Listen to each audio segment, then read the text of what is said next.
Welcome to Revenge Report. Don't forget to hit that like button and subscribe for more. Let's dive in.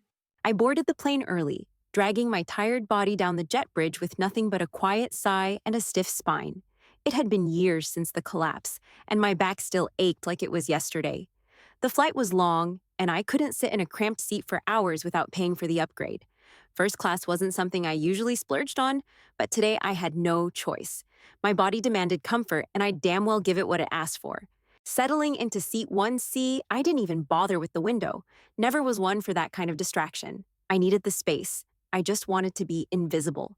Then, Bianca showed up, her polished smile sharp enough to cut glass. Her clipboard looked too official in her hands, like she was someone important. She wasn't, not to me anyway. Not after everything. "Zariah, there's been a priority upgrade situation," she said, as if she were reading from a script. "We're going to need you to move to row 24D to accommodate a frequent flyer." I blinked, not at all surprised, but still pissed. "Row 24D?" I repeated quietly. It was in the back, miles from the space I'd just paid for. "Shouldn't be a problem for you?" "You've handled worse, right?" she added, her voice dripping with sweetness, but her eyes telling a different story. I wanted to say something. I wanted to let her have it, but I didn't. I just stood up and grabbed my bag. "Fine," I muttered, even though I didn't feel fine at all. The walk back to the cramped seat felt like a parade, and not in a good way. People glanced up, some with pity, others just curious. All I could do was swallow my pride and get through it. The hum of the plane's engines almost drowned out the noise of Bianca's muffled giggle as I passed by. Almost. I wedged myself into 24D, my back immediately flaring with pain as the seat digs into me. It's too small, too tight, too far from the space I just paid for. My knees brush the seat in front of me, and the edge of the tray table digs into my ribs. I barely get the seatbelt buckled before the baby starts crying, loud and relentless. I close my eyes for a second, trying to shut out the noise, but it doesn't work. To my left, a teenager is glued to his screen, his fingers pounding the buttons like he's at war with the game. The sounds from it blur into the crying, a constant buzz that worms its way under my skin. The man on my right, sweaty and unshaven, takes up both armrests like they're his personal kingdom, and I can't even shift my shoulders without bumping into him. He doesn't notice, or if he does, he doesn't care. I reach into my jacket pocket, fingers brushing over the small coin inside. It's the Medal of Valor, the one I got after I pulled two of my fellow firefighters out from under the rubble during the South Warehouse collapse. It's not much to look at, just a coin really, but in my hand it feels heavy, like it's the only thing that keeps me grounded right now. I don't take it out, I just hold it, fingers wrapped around it like it's something more than metal. Across the aisle, I see a woman watching me, her phone discreetly angled in my direction. I don't care. I'm used to the attention. Some people sense when something's off. It's just a shame that today, it's me. I shift in the seat, trying to find some relief, but there's no comfort here, no cushion, no escape from the tightness, the ache. I glance up and my old seat stares back at me from the front. 1C, empty now. The space I paid for, the one I earned. There's something simmering inside me, something that's not quite anger, not quite hurt. It's just weight, a heaviness that settles in my chest and makes it hard to breathe. I swallow it down because what else is there to do? I've swallowed worse before. The baby wails again, louder this time, and the teenager's game hits a new, ear-piercing level. The man beside me shifts his arm, pressing it further into my side, and I grit my teeth. I'd like to punch him in the arm just to let him know I'm here, that I'm real, but I don't. I never do. I hold the coin tighter. That's enough. It's always enough. The plane's door shuts, and the hum of the engine changes, a signal that boarding's officially done. I try to shift in my seat again, but the aching doesn't stop. I'm used to it, but I can't get comfortable in this cramped space. It's like the discomfort has its own rhythm now, a steady thrum in my body that matches the plane's engine. And then I see him. A man walks down the aisle, tall, steady, and wearing full fire department dress blues. Pinned badges, polished shoes, the whole thing. Chief Edwin Graves. I don't recognize him at first, not until he gets closer. He's older, his face lined with years and wisdom. But I recognize the uniform, the way he carries it, and that's when it clicks. I'd heard about him before. Big name in public safety now, but he's been around the fire service forever. He makes his way down the aisle, walking past all the first-class seats without a second glance. It's like he's got somewhere to be, something he's got to do. Then, he stops in front of me. The rest of the cabin goes quiet, a ripple running through the passengers, like they know something's about to happen. He nods at me, the quiet respect in his eyes, and says, "Zariah, Chief Edwin Graves. I saw the footage. I remember your name from the South Warehouse collapse. You saved my godson." His voice is soft but steady, like he's speaking to someone he's known for years. For a second, I don't know what to say. My throat tightens, and I can feel everyone around us holding their breath. I'm not used to being noticed. Not like this. But he doesn't stop there. He turns to the cabin, his voice ringing out louder now, filling the space. "This is Zariah West, a firefighter who risked her life during that collapse.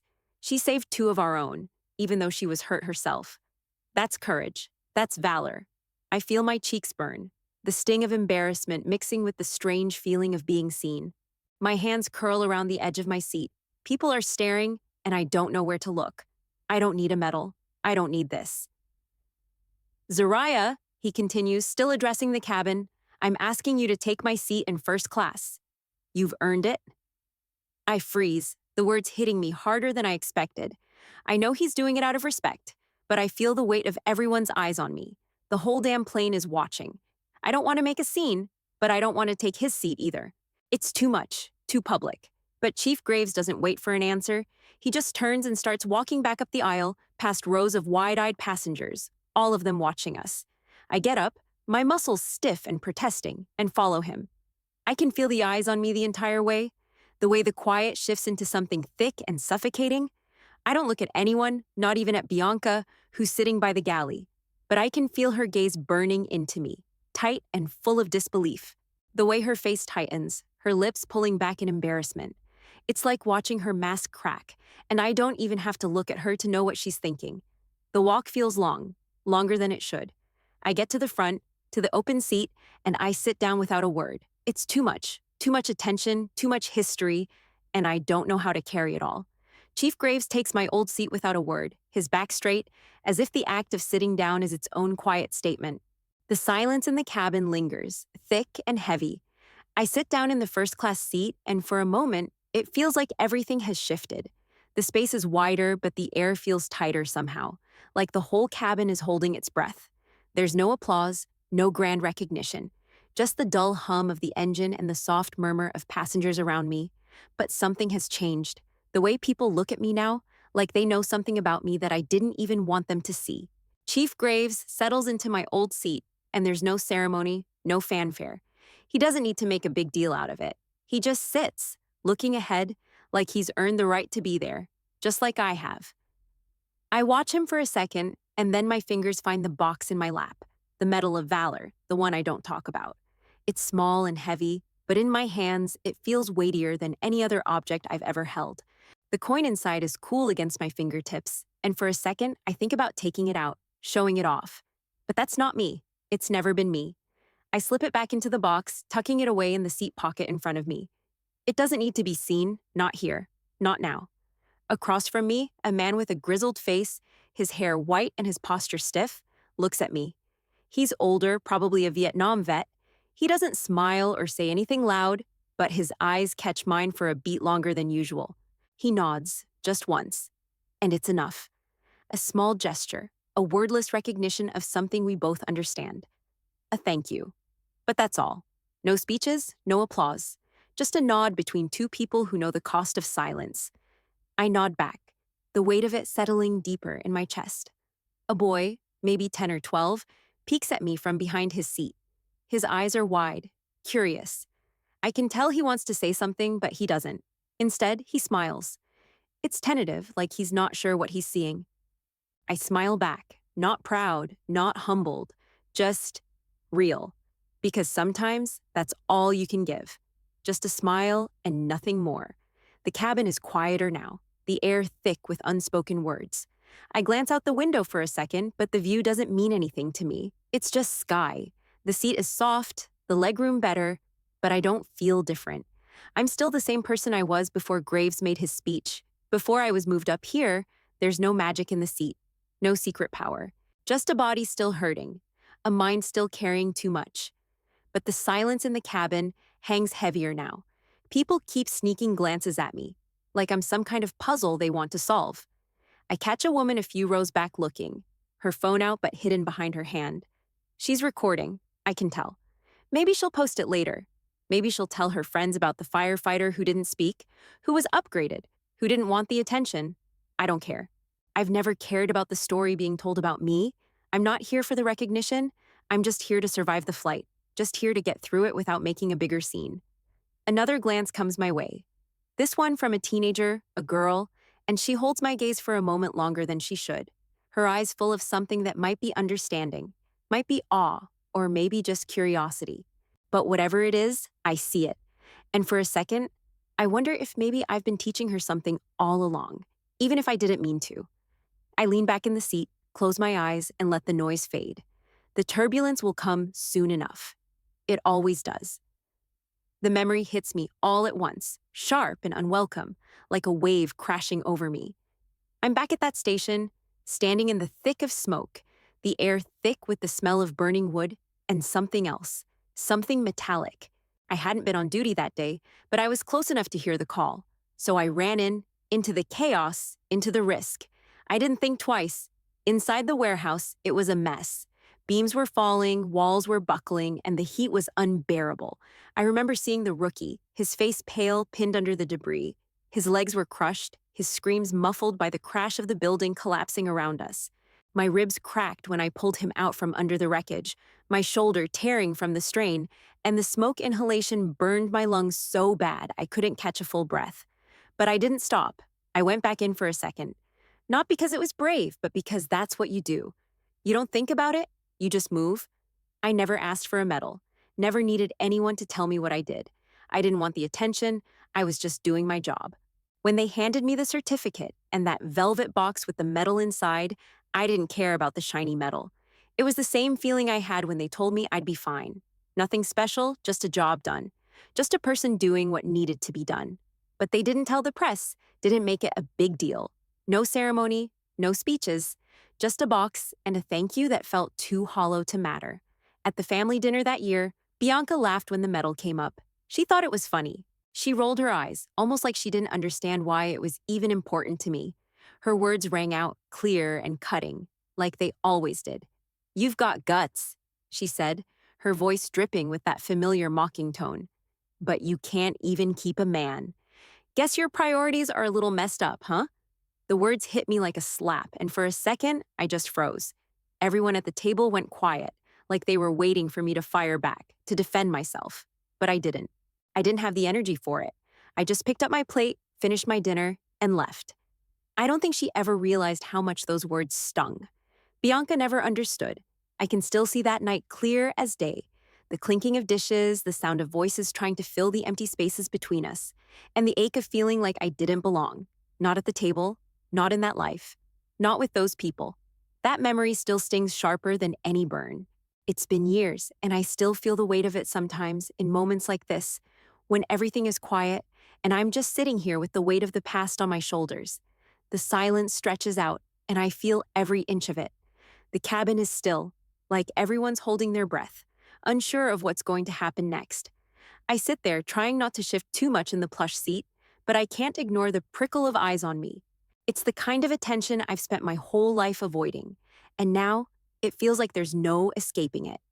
Then a voice from a few rows back, sharp and just loud enough to catch attention. "You made her move to row 24D, and she's a Valor recipient?"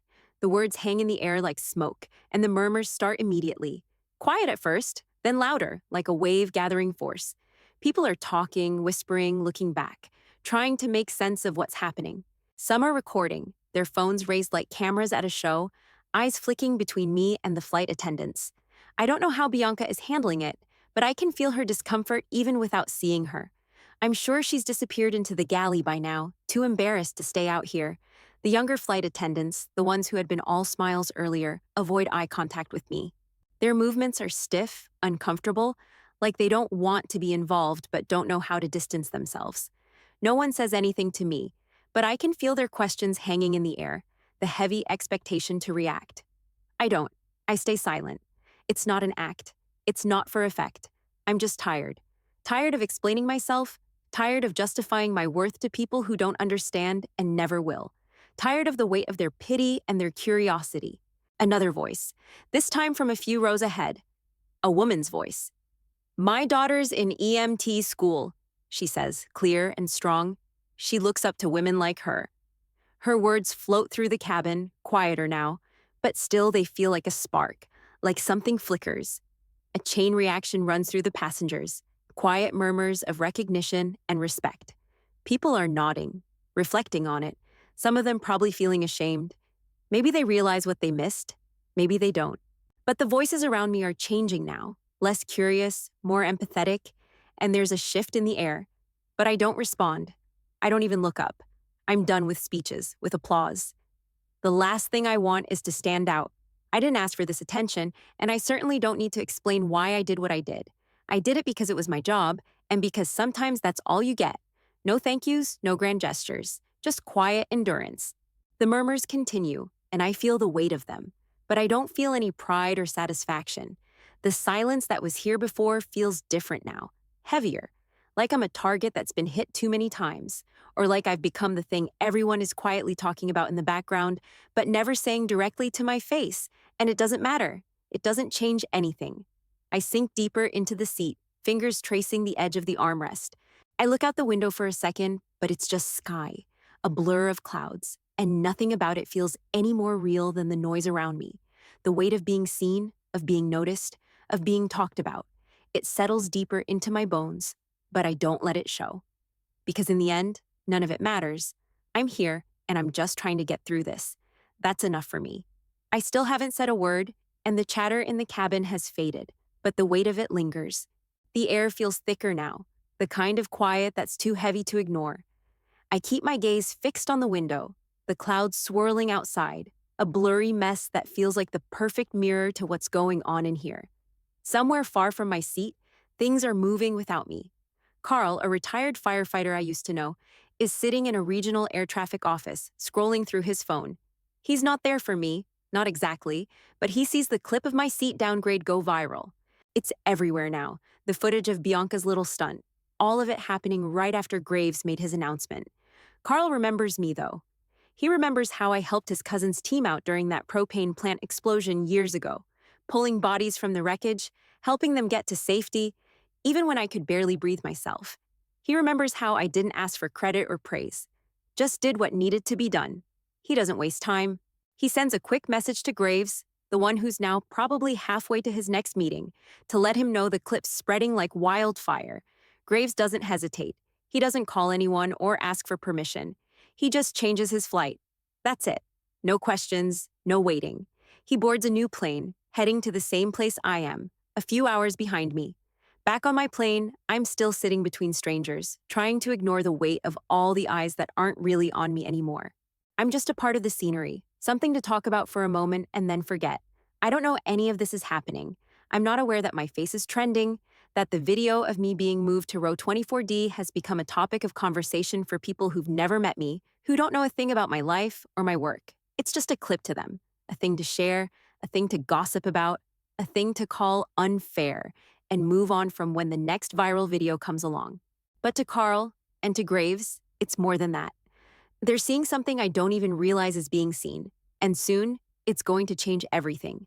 But I'm still here, trapped in the quiet of my own thoughts, the air between me and these strangers, the only thing I can control right now.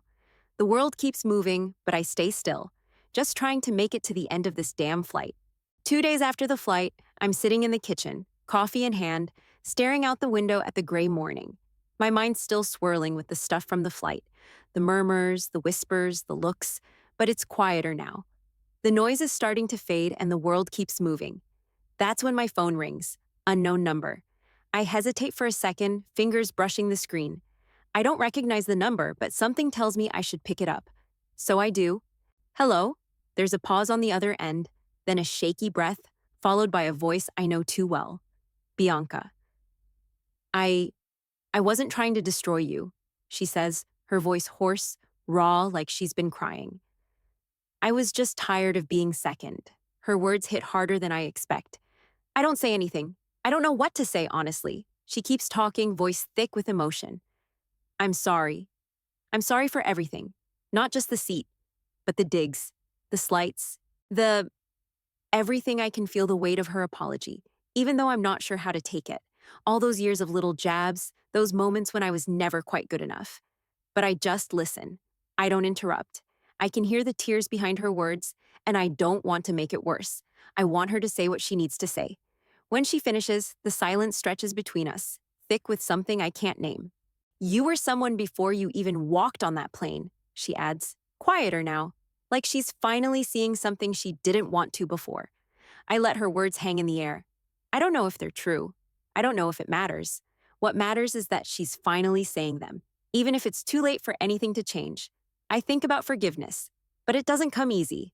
I don't offer it right away. Not when words are the only thing she has to offer.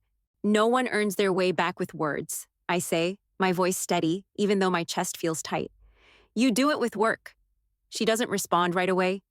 There's another silence, this one deeper, heavier. Then I hear her sniffle, and the line goes quiet. I know, she says, the words barely audible. We both know the conversation's over. I hang up without saying anything else. There's no resolution. Not really. I don't expect there to be. But something loosens in me, a tension I didn't know I was holding on to. It doesn't feel like forgiveness. It doesn't feel like closure. But maybe it's something in between. I set the phone down on the counter, feeling the weight of it still in my hand, and I sip my coffee. A few days later, the news trickles in, slowly at first, then all at once. The airline industry sends out a memo, a policy change, something about decorated emergency personnel with documented injuries or commendations, not being displaced without cause. The memo is titled The West Clause. I don't know who thought of it, but I know why it exists. It's a direct result of what happened to me. I don't care much about the attention it brings, though. I didn't ask for any of this, and I sure as hell didn't ask for a policy to be named after me. I'm not even sure how to feel about it, whether it's a win or just a reminder of all the ways we fail to see what matters. Then, I get a text from an old station chief I used to work with. His name's Jim, and he's retired now. He sends me a message that reads, "Looks like your silence finally made noise." I don't know whether to laugh or roll my eyes. Maybe both. Maybe it's the kind of thing people say when they don't know what else to say. But I don't respond. I'm not interested in the noise anymore. Instead, I focus on what I know, what actually matters. I'm still teaching the basic rescue and defense classes at the community center, the same ones I've been teaching for years. It's not for the spotlight. It's not for some viral clip or headline. It's because it helps. It helps me. It helps them. It helps everyone who's ever felt small or uncertain. That day, one of the girls in my class, quiet, unsure of herself, finally speaks up. I see her standing a little straighter as we go through the drills, but she hesitates, her voice soft when she asks, "Miss Zariah, were you the woman on that plane?" The question hangs in the air, heavier than I expected. The rest of the class falls silent, all eyes on me. I don't say anything right away, I just nod. She doesn't ask anything else, doesn't need to. She just looks at me, and I see something shift in her, like she finally sees a way forward. The class continues after that, but it's different. She's different. She stands taller, more confident as we run through the drills, and I can feel the change in the air. It's small, but it's there. She's finding her own strength in ways that have nothing to do with what anyone else thinks, and I finally get it. Sometimes the biggest victories leave no scars, no medals, no recognition. Sometimes the real win is just making space for someone else to find their strength. The rest of the class goes on without a hitch, but in the back of my mind, that moment lingers. The quiet way she stood taller, the way I didn't have to say a word to make her believe in herself. It's enough. It's always been enough. I'm standing at the back of the room, watching the students run through the drills, and I feel that same quiet pride that's always been my reward. No applause, no cameras, just them, finding their own rhythm. I don't wear the medal. It's still tucked away in the drawer at home, but it's not like I'm hiding it. It's just not the point anymore. A local reporter asked me about doing a profile a few weeks back. She said it would be good for the community, good for my image. I told her no.